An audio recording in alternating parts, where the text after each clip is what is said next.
Hello everyone, myself Shruti Garg and I welcome you all on my channel that is Shruti Garg Knowledge Hub.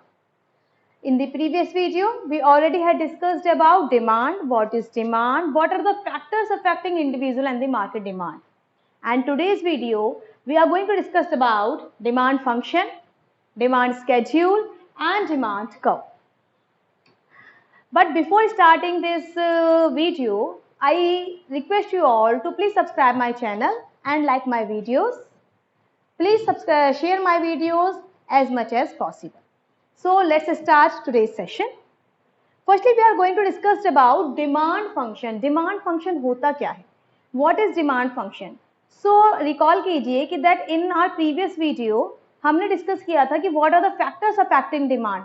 हमने इसमें पढ़ा था price of our commodity, price of the related good, income of the consumer, taste and preference, future expectations और market demand को effect कौन कौन से करते हैं. इंडिविजुअल डिमांड के तो करते ही करते हैं, इसके साथ साथ पॉपुलेशन, इनकम डिस्ट्रीब्यूशन, है ना, ये सब फैक्टर इफेक्ट करते हैं. सो इन्हीं के बीच का जो रिलेशनशिप है, यानी कि किसी प्रोडक्ट की क्वांटिटी डिमांडेड कितनी है और उसको कौन कौन से फैक्टर इफेक्ट करते हैं, इन दोनों का जो रिलेशनशिप है that is called as demand function. यानी कि किसी प्रोडक्ट की quantity demanded due to the factor affecting is, इसके बीच का जो रिलेशनशिप होता है that is called as demand function. So what is demand function? Relationship between quantity demanded and factors affecting it. Clear? So जैसे कि हमने factor affecting demand में पढ़ा था, there are two types of factor demand, individual demand and market demand. उन्हीं के basis पर आपके दो तरीके के डिमांड फंक्शन है, individual demand function and market demand function. तो इंडिविजुअल डिमांड फंक्शन क्या हुआ कि quantity demanded by a single consumer, by a consumer and the factor affecting it. यानी कि किसी भी एक कंज्यूमर की डिमांड को इफेक्ट करने वाले फैक्टर दैट इज कॉल्ड, और उसके भी जो फैक्टर है और उसकी जो डिमांड है उसका जो रिलेशनशिप है that is called as individual demand function. तो डिमांड क्या हुई? फैक्टर कौन कौन से इफेक्ट करेंगे? Price of the commodity, price of the related good, income of the consumer, taste and preference and future expectation. ये सारे हम अपनी प्रीवियस वीडियो में डिस्कस कर चुके हैं and if you want to see that you can look after my previous video of this chapter. Next is market demand function. हमने कहा था मार्केट में ये जो इंडिविजुअल को इफेक्ट करते हैं ये तो है, इसके अलावा तीन, पॉपुलेशन, सीजन डिमांड, सीजन मतलब कैसा है, किस टाइप का सीजन है, विंटर सीजन है, रेनी सीजन है, seasonal demand, and the distribution of income. So this is called as demand function. Clear? तो यानी कि क्वांटिटी डिमांडेड और उसको कौन कौन से फैक्टर इफेक्ट करते हैं, इनके बीच का जो रिलेशनशिप है, यानी कि किसी भी इंडिविजुअल की डिमांड को क्या इफेक्ट करेगा, उसके खुद के प्रोडक्ट के प्राइस या फिर प्रोडक्ट जो उसके रिलेटेड गुड्स में बिक रहा है या किसी भी income of the consumer, taste पे डिपेंड करेगा, फ्यूचर एक्सपेक्टेशन पे डिपेंड करेगा.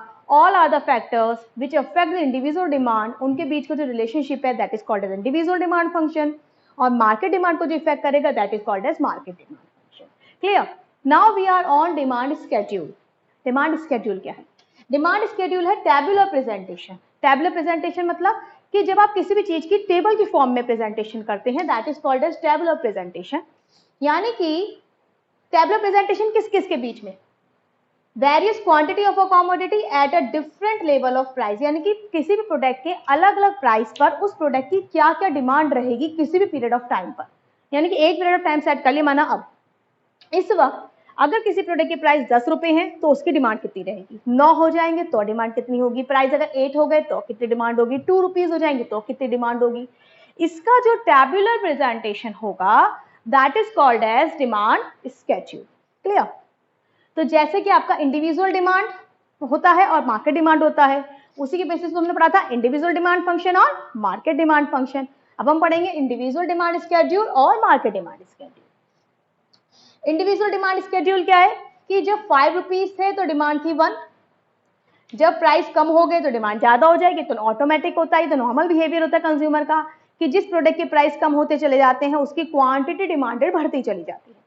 तो 5 पर 1, 4 पे 2, 3 पर 3, 2 पे 4, 1 पर 5. यानी कि जैसे जैसे प्राइस कम हो रही हैं वैसे वैसे क्वांटिटी डिमांडेड इंक्रीज हो रही है. Clear? Now we are on market demand function. What is market demand function? Market demand function में हमने कहा कि ऑल ओवर द कंज्यूमर, यानी कि जितने भी कंज्यूमर हैं मार्केट में किसी भी प्रोडक्ट के, उनके उस प्रोडक्ट के प्राइस के चेंज होने पर मार्केट डिमांड पर क्या असर पड़ता है। ठीक है, तो अब मार्केट डिमांड में हम सारे कंज्यूमर को तो शो नहीं कर सकते, इसलिए हमने एक से ज्यादा ले लिए, यानी कि 2 कंज्यूमर ले लिए और उनके जो डिमांड है उनको अगर हम प्लस कर देते हैं तो क्या निकल कर आ जाएगा, मार्केट डिमांड निकल कर आ जाएगा। क्लियर, तो ये क्या है, A प्लस B। प्राइस हमने वही ली 5 4 3 2 1, एक की ले ली 1 2 3 4 5, क्वांटिटी डिमांडेड इंक्रीज हो गई, दूसरे की भी क्वांटिटी डिमांडेड इंक्रीज होगी 2 3 4 5 6, इनको ऐड कर लिया 3 2 और 3 5, 3 और 4 7, 4 और 5 9, 5 and 6 11।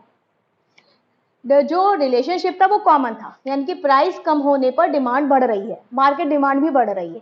ठीक है, so this is called as market demand function, यानी कि ओवरऑल मार्केट की डिमांड पर क्या असर पड़ेगा अगर हम प्राइस को चेंज करते हैं एक पीरियड ऑफ टाइम पर, और उसकी जो टैबुलर प्रेजेंटेशन होती है that is called as market demand schedule.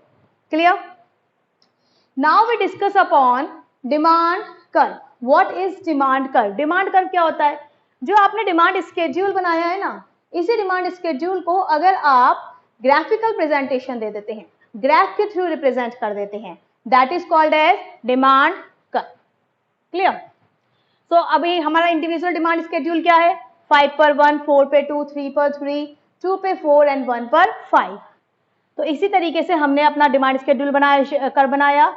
हमने एक्स एक्सिस पर क्या लिया, demand quantity demanded, Y axis पे क्या लिया, प्राइस ऑफ द कमोडिटी। तो इसी तरीके से हमने प्लॉट करा 5 पर 1, 4 पे 2, 3 पर 3, 2 पे 4, 1 पर 5। और इसको अगर हम मिला देते हैं, इन पॉइंट्स को अगर हम मिला देते हैं, ये A B C D E for example, अगर हम इन्हें मिला देते हैं तो आपके पास क्या निकल कर आता है, demand curve. So DD is the demand curve, DD is the demand curve. Now on the same way हमने क्या बनाया है, market demand curve. Market demand curve में हमने क्या दिखाया, QA अलग दिखाया है, QB अलग दिखाया है और मार्केट डिमांड अलग दिखाई है। तो हमने जब हमने क्वांटिटी ए कंज्यूमर की प्राइस के संग कंपैरिजन करा तो 5 4 3 2 1 ये डिमांड ए निकल कर आई, दूसरे ने करा था 2 3 4 5 6 तो ये DB निकल कर आई, और इन दोनों का टोटल क्या हो गया 3 5 7 9 एंड 11। तो ये क्या आ गई आपकी डिमांड, मार्केट डिमांड आ गई। This is called as DM, this is called as DM। अब आपको एक लाइन यहाँ पर दिख रही है, DM is flatter than DA and DB। What it is, कि जो DM है वो DA और DB से ज्यादा फ्लैटर है, यानी कि थोड़ा सा जैसे DA ऐसा है, DB ऐसा है, और जो मार्केट डिमांड है वो बिल्कुल ऐसी चली गई। क्यों चली गई? क्योंकि किसी भी चीज के जो फैक्टर इफेक्टिव होते हैं इंडिविजुअल को कम इफेक्ट करते हैं, लेकिन अगर हम ओवरऑल मार्केट को देखें तो बहुत ज्यादा इफेक्ट करते हैं। यानी कि कोई भी प्रोडक्ट के प्राइस मुझे जितना इफेक्ट करेंगे उससे कई गुना ज्यादा मार्केट डिमांड को इफेक्ट करेंगे, इसलिए जो मार्केट डिमांड का कर्व होता है वो ज्यादा फ्लैटर होता है as compare to the individual demand curve. Clear, so हमने यहाँ पर अभी 3 पॉइंट डिस्कस करे हैं, demand function, demand schedule and demand curve. तो डिमांड फंक्शन में हमने क्या पढ़ा कि किसी भी प्रोडक्ट की क्वांटिटी डिमांडेड और उसके कौन कौन से फैक्टर इफेक्ट करते हैं, इनके बीच का जो रिलेशनशिप है that is called as demand function. और इसको 2 पार्ट में डिवाइड करा है, individual demand function and market demand function. Individual demand function जो इंडिविजुअल फैक्टर को इफेक्ट कर रहा है, मार्केट जो पूरे मार्केट को इफेक्ट कर रहा है। डिमांड स्केड्यूल किसी प्रोडक्ट के अलग अलग प्राइसेस पर उस प्रोडक्ट की क्या क्या क्वांटिटी डिमांडेड रहेगी, उसका जो टेबुलर प्रेजेंटेशन होगा during a period of time that is called as demand schedule. अगर हम सिर्फ इंडिविजुअल की बात कर रहे हैं तो इंडिविजुअल डिमांड स्केड्यूल बनेगा, पूरे मार्केट की बात कर रहे हैं तो मार्केट डिमांड स्केड्यूल बनेगा। और इसी स्केड्यूल को जब हम ग्राफिकली रिप्रेजेंट कर देते हैं that is called as demand curve. तो जो हमने इंडिविजुअल स्केड्यूल बनाया था उसको जब ग्राफिकली रिप्रेजेंट करा that is called as individual demand curve, और जब हमने मार्केट वाले को दिखाया that is called as market demand curve. Well I think that कि ये आपको बहुत अच्छे से समझ में आ गया होगा what is demand function, what is demand schedule and what is demand curve. In case if you have any doubt, then please write in the comment box. If you like my videos, then you may click on the like button. Clear? So till then, have a nice day. Have a good day.